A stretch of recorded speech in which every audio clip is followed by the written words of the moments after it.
Hello, you're kicking off the Friday's edition of QPVN English News Bulletin. You're with Milinchi and you got that noise.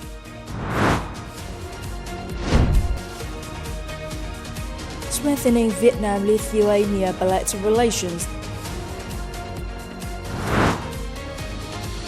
Factory A41 masters modern aircraft preparing technology. Female police officers joining peacekeeping operations. As invitation of President Lương Cường, Lithuanian President Gitanas Nausėda and his spouse, accompanied by a high-level Lithuanian delegation, paid an official visit to Vietnam from June the 11th to the 12th. Until the 12th, a solemn welcome ceremony was presided over by President Lương Cường. Following the ceremony, the two leaders held official talks. This visit is the first head of state-level visit since the establishment of diplomatic ties between the two countries in 1992. It marks a new chapter in bilateral relations, opening up promising opportunities for deeper, more substantive and effective cooperation. The two leaders agreed to enhance delegation exchanges at all levels, especially high-level across party, state, government, national assembly channels, and people-to-people diplomacy. The two presidents also agreed to promote experience sharing and cooperation in science, technology, defense, and security in accordance with international law and its country's legal framework. President Lương Cường acknowledged Lithuania as one of the first EU member states to ratify the EU-Vietnam Investment Protection Agreement and urged Lithuania to advocate for the remaining EU members to follow suit. Both sides consented to continue coordination at multilateral forums, particularly the United Nations and ASEAN-EU cooperation frameworks to tackle global and regional challenges. With regard to regional and international issues of mutual concern, President Cường urged Lithuania to back ASEAN and Vietnam's position on the East Sea, also known as South China Sea, including peaceful dispute resolution based on international law and the 1982 UNCLOS as a contribution to maintaining peace, stability, security, safety, and freedom of navigation and aviation in the region and beyond, for the sake of cooperation and shared prosperity. Following their talks, the two leaders witnessed the signing of several cooperation documents in the fields of energy, science and technology, agriculture and finance. On June the 12th, President Lương Cường held phone talks with newly elected President of the Republic of Korea, Lee Jae-myung, congratulating him on his election as the 21st President of the Republic of Korea, and conveyed greetings from General Secretary To Lâm and other senior leaders of Vietnam. Expressing his confidence in President Lee Jae-myung's leadership, President Lương Cường affirmed that the Republic of Korea will continue to prosper, bringing happiness to its people and elevating its role and standing in the international arena. President Lee Jae-myung expressed sincere appreciation for the congratulations from General Secretary To Lâm and President Lương Cường. He reaffirmed that the Republic of Korea regards Vietnam as the key partner in the region and emphasized his commitment to working closely to strengthen the bilateral relationship.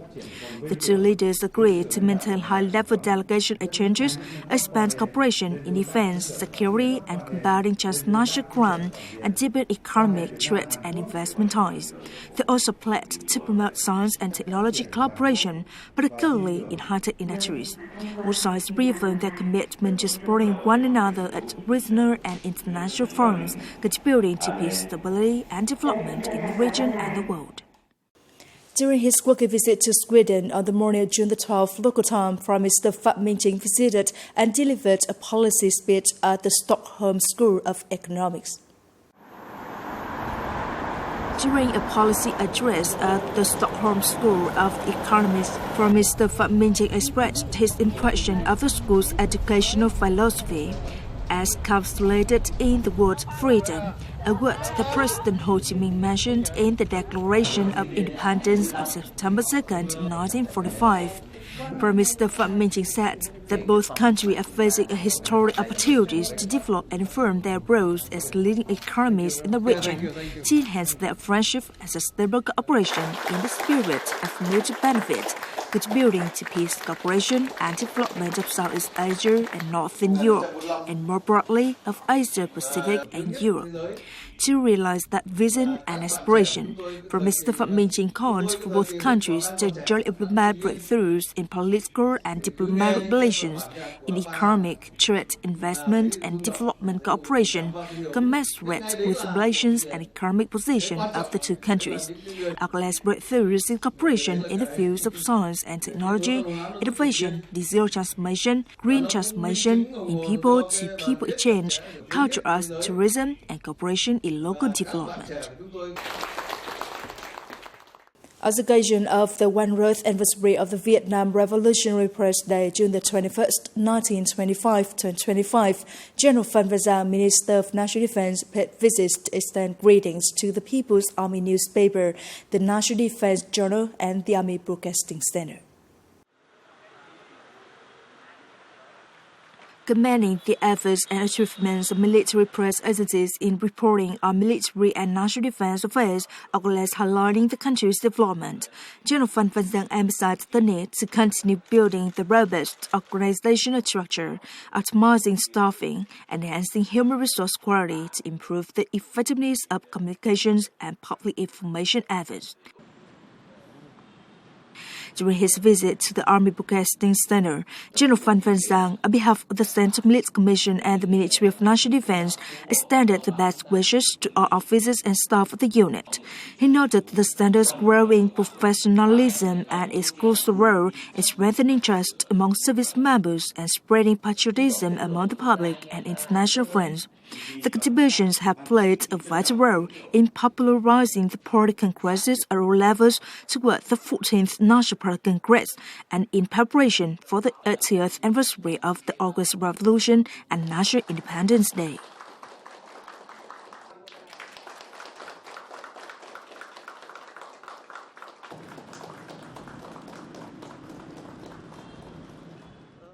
Being tasked to repair all types of aircraft as well as specialized vehicles and machinery. Over the past time, Factory A41 within the Advanced Air Force Service has promoted the research and mastery of modern aircraft repairing technology, successfully manufactured many types of materials. In doing so, the unit can improve the repairing quality, contributing to enhancing the combat strength and capability of the Advanced Air Force Service. Its workshop of Factory A41 has its own functions and tasks, always ensuring the best implementation of technological process. At the engine workshop, technicians have researched, manufactured, and mastered the technology to repair the M14P engine of the Reup 52 aircraft. The emulation spirit in research and mastery of modern technology is always promoted by its individual in the task.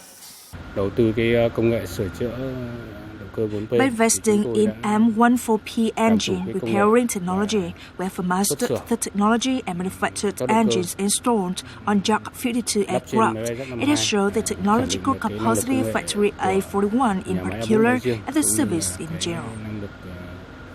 Over the past time, the Ministry of National Defense has approved and invested in the first phase of the project, repairing new generation transport aircraft at the factory.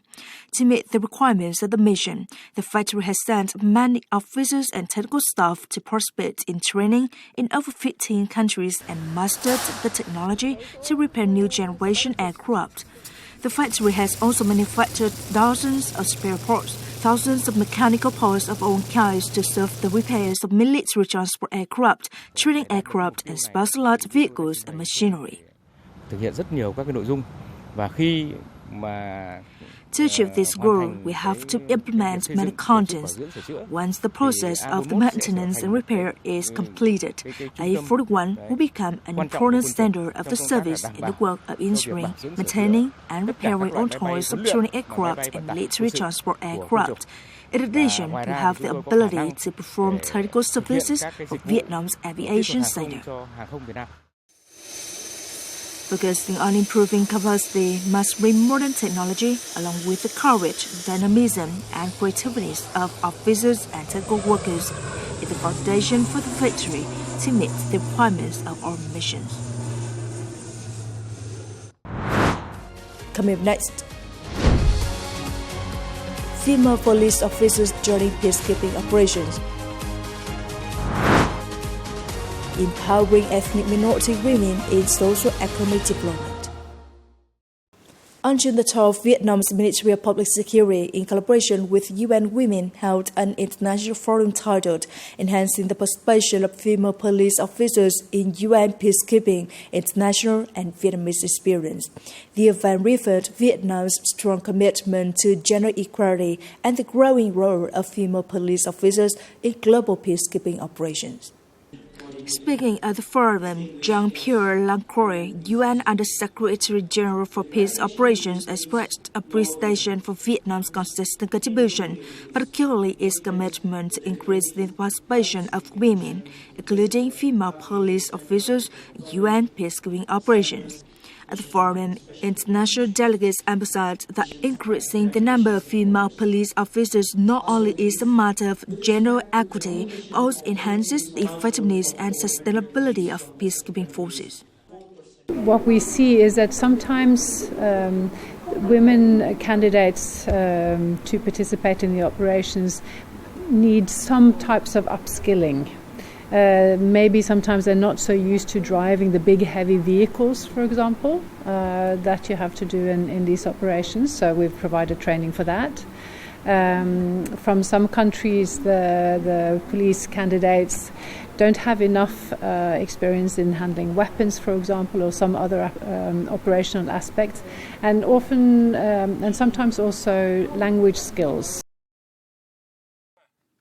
The forum once again reaffirmed Vietnam's commitment to implementing its first National Action Plan on Women, Peace and Security 2024-2030, actively contributing to the global agenda under the United Nations Pact for the Future, calling for the full, equal and meaningful participation of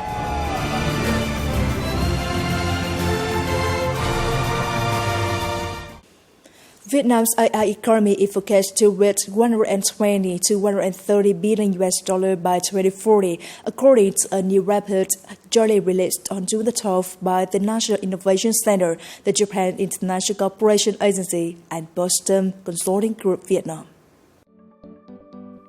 The report highlights that in 2024, Vietnam ranks second in Southeast Asia in terms of AI-focused startups and investment volume. The country's AI growth is driven by three key pillars: expanding AI adoption in both public and private sectors, a fast-growing AI ecosystem, and the development of internationally qualified AI talent. Boston Consulting Group Vietnam estimates that by 2040, AI will become a core driver of Vietnam's economic growth, contributing up to 130 billion US dollars. To this ambitious target, the report identified three key sectors with high AI application potential: public administration, education, and healthcare. To support the effective implementation of Project No. 8 titled Realizing Gender Equality and Address Urgent Issues Faced by Women and Children under the National Target Program for Socio-Economic Development in Ethnic Minority in Mountainous Areas in the 2021-2030 period, the Vietnam Women's Academy hosted a national scientific conference titled Entering the Voice and Participation of Ethnic Minority and Mountainous Women in Socio-Economic Development. Ensuring the voice and active participation of ethnic minority women is considered a critical factor in the success of Vietnam's gender equality goals and sustainable development agenda. Although a number of policies and programs have been introduced to encourage the involvement across socio-economic spheres, the implementation still faces various obstacles. Có những cái tri thức bản địa mà nếu như khai thác được tốt thì nó sẽ mang lại những cái The participation of ethnic minority women in today's socio-economic activities is essential, as make up half of the local population. They possess rich indigenous knowledge that, when embraced, adds a unique value to the region. Obstacles often stem from deep-rooted social norms and gender biases, especially in communities where male preference and rigid gender roles remain strong. The conference provided a platform to analyze the challenges and propose practical solutions to promote sustainable participation by ethnic minority and marginalized women in the nation's development process. làm rõ cái cơ sở lý luận. Conference serves as a bridge between ethnic minority women's voices with policymakers and researchers while developing models that ensure real and sustainable participation. With 93 papers contributed by scholars, experts, lecturers, and officials nationwide, the event serves as the key step in shaping policies and interventions that enhance the role and status of ethnic minority women in today's development. It is the end of the latest news bulletin today. Don't always watch our news again at QPVN.vn. Goodbye and see you next time.